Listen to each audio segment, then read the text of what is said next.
menyampaikan, kebetulan sebelumnya saya mohon maaf, tadi pagi tenggorokan saya masih bermasalah dan juga ada sedikit demam, maka saya minta kepada Korlap saya akan hadir jelang sholat zuhur. Pertama, setelah mengikuti pembacaan keputusan Mahkamah Konstitusi, ada hikmahnya saya tidak datang pagi-pagi sehingga bisa menyaksikan lewat televisi paling tidak 5 atau 6 hakim Mahkamah Konstitusi. Saya dapat menyimpulkan bahwa Mahkamah Konstitusi menolak gugatan dari tim paslon 01 maupun tim paslon 02. Ikuti saya. Inna lillahi wa inna ilaihi raji'un.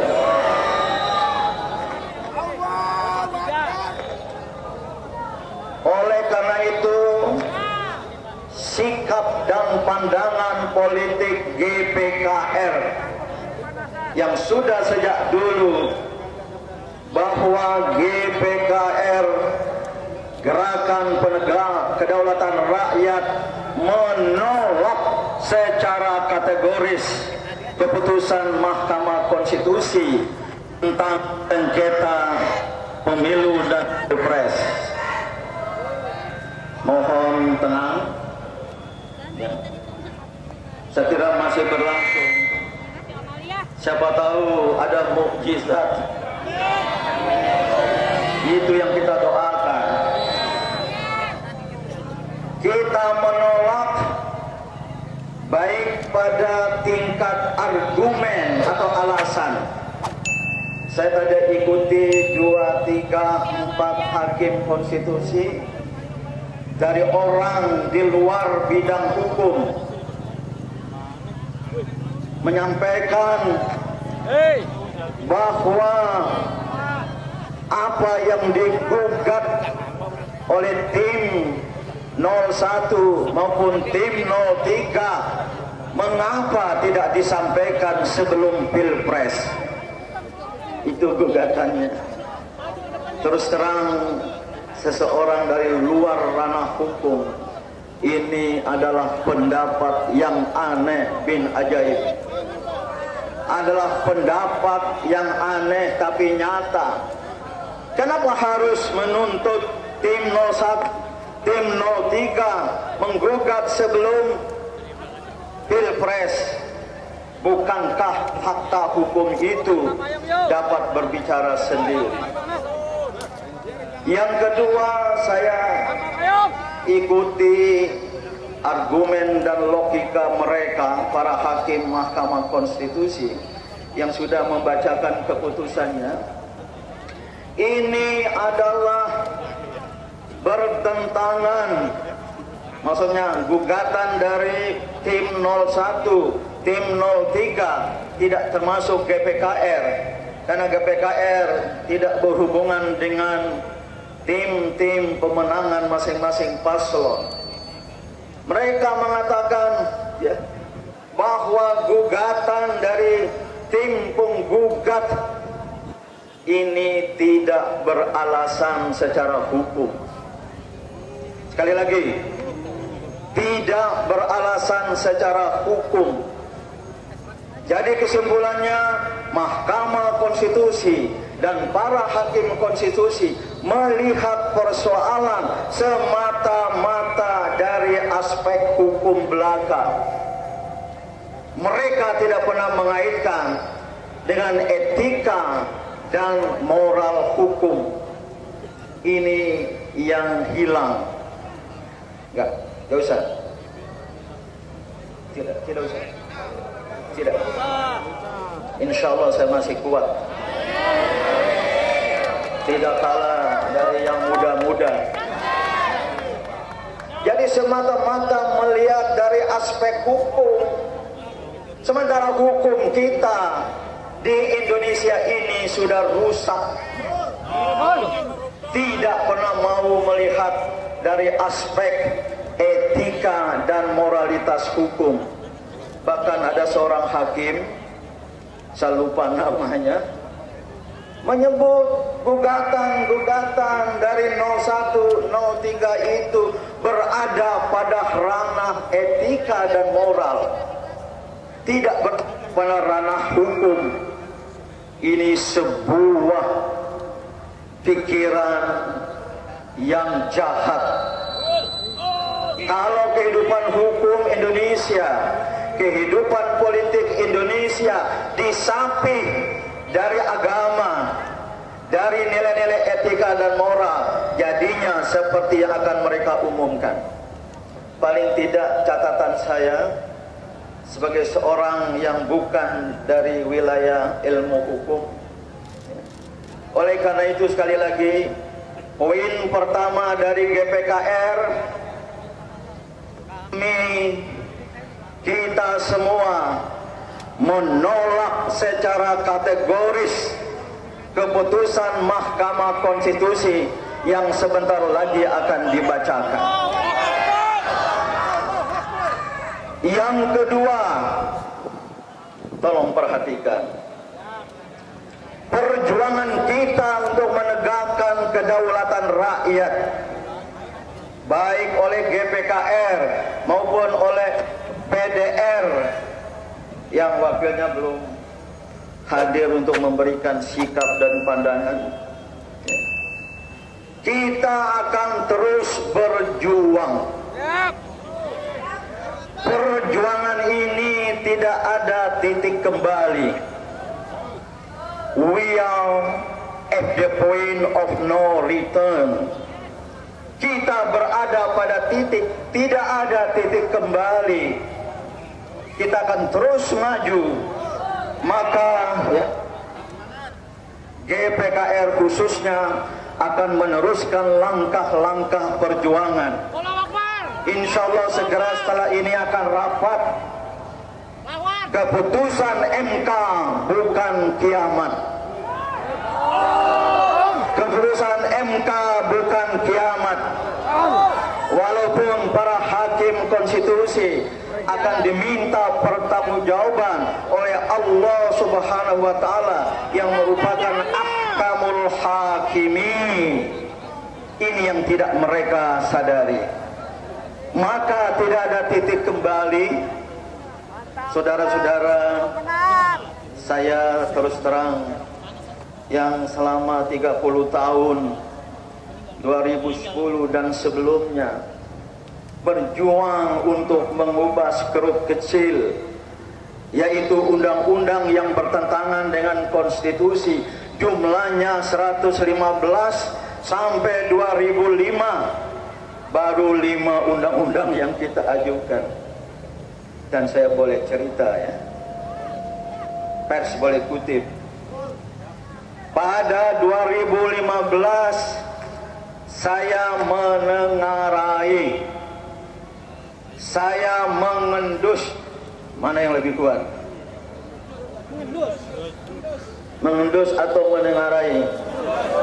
Saya tingkatkan. Saya meyakini Presiden Joko Widodo melakukan intervensi terhadap Mahkamah Konstitusi.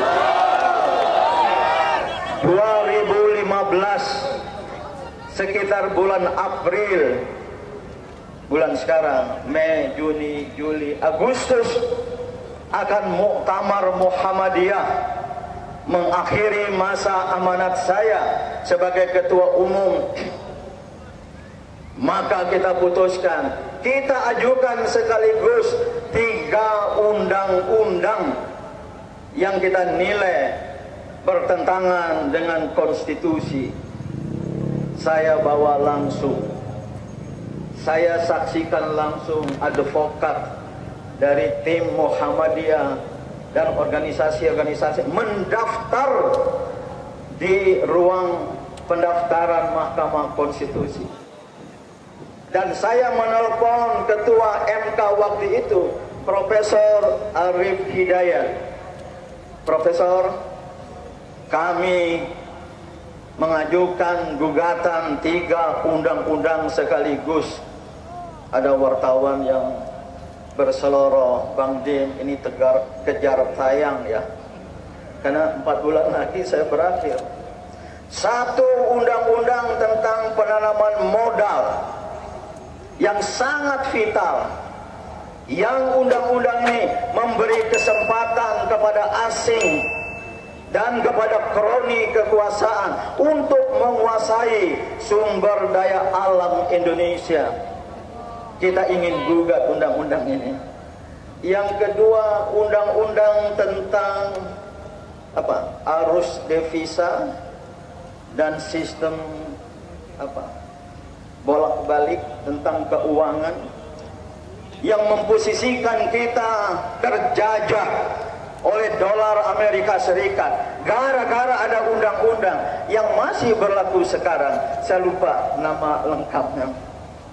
Yang ketiga, undang-undang tentang penanaman modal kami ajukan, dan ketua MK waktu itu Prof. Din Syamsuddin, silakan, saya tidak bisa menerima, silakan kalau mau konferensi pers di ruang Mahkamah Konstitusi sebelah.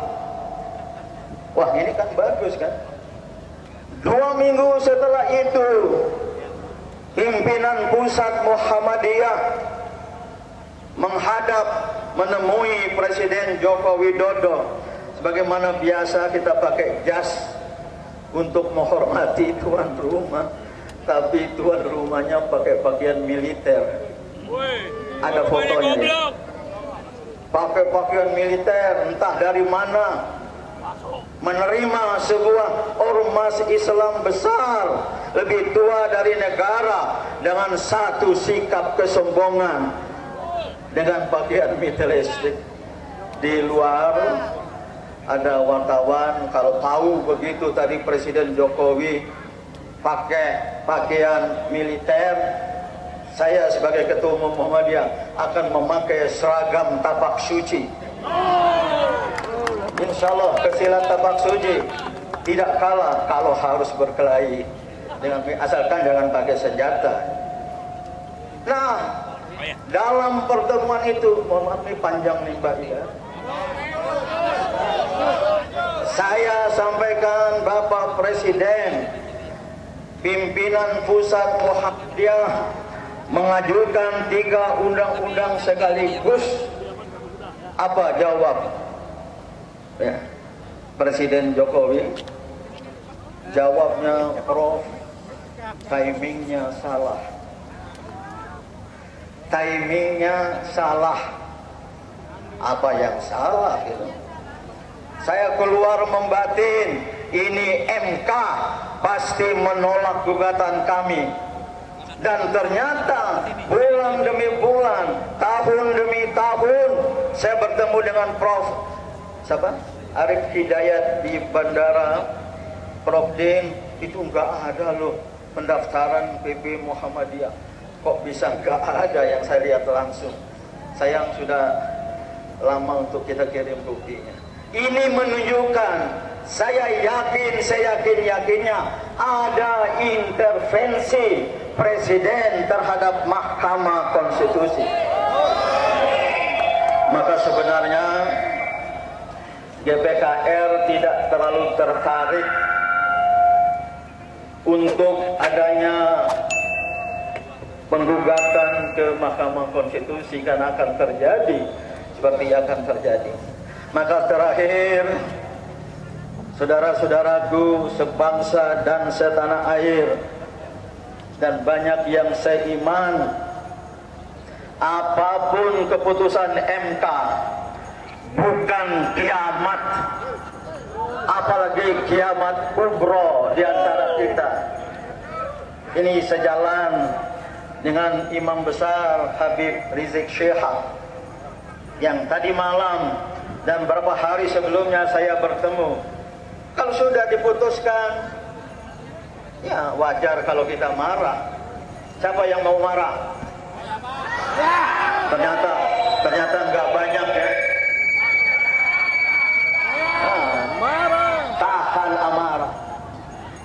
Ayat Al-Quran mengatakan untuk menutup kesan dan sikap pandangan GPKR ini, wasbir wa ma sabruka illa billah.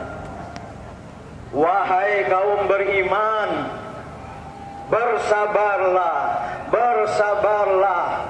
dan tiada kesabaranmu kecuali bersama Allah. Illa billah wala taku fi doitin. Jangan kamu kehilangan semangat, jangan kamu mengalami sesak dada, sesak nafas. Taku fi doitin mimma kana yang gurun, atas apa-apa yang mereka rekayasa. Ini pesan Allah dalam Al-Quran. Bersama dengan itu ayat-ayat mengatakan kepada umat Islam, wala tahinu wala tahzanu wa antumul a'launa in kuntum mu'minin. Jangan merasa sedih, jangan kehilangan kepercayaan diri, jangan kita berputus asa. Sesungguhnya engkau semua, wahai rakyat Indonesia, cinta kebenaran, kejujuran dan keadilan, punya martabat tinggi dari mereka yang meruntuhkan marwah bangsa. Jangan sekali-kali kehilangan asa. Wala tahinu wala tahzanu wa antumul a'lau. Sesungguhnya engkau tinggi, engkau memiliki kekuatan. In kuntum mu'minin. Seandainya kalian menyadari. Ini ibu belum berdoa, Bu. Ini hanya pernyataan ayat. Seandainya kalian termasuk orang-orang yang beriman. Maka khususnya kepada GPKR, saya tidak tahu 4 elemen lain. Forum Penegakan Daulat Rakyat, mana Mas Marwan Batubara. Kemudian 3 pilar, FPI, Persatuan Alumni 212, dan GNPF. Tadi malam kami bertemu, kami sepakat untuk tidak mau apa? Menghadapi pikiran-pikiran jahat, menghadapi yang namanya syaitan minal jinnati wan nas. Kita perlu taktik dan strategi. Setelah ini kita lanjutkan. Pertama, kita dukung aksi besar kaum buruh 1 Mei 2024. Mas Jumhur ya. Itu pelaksananya poros buruh. Kita masa yang cinta kebenaran, keadilan dan kejujuran, kita dukung. Dan katanya ini belum betul. Adik-adik mahasiswa mau turun 2 Mei. Tapi kita tunggu aja dari mereka. Namun 20 Mei, yaitu Hari Kebangkitan Nasional, aksi bersama ini kita adakan lagi. Tidak lagi di DPR, tidak lagi di Mahkamah Konstitusi. Kita pindah ke sebelah sana, di depan Istana Negara. Ini usul saya.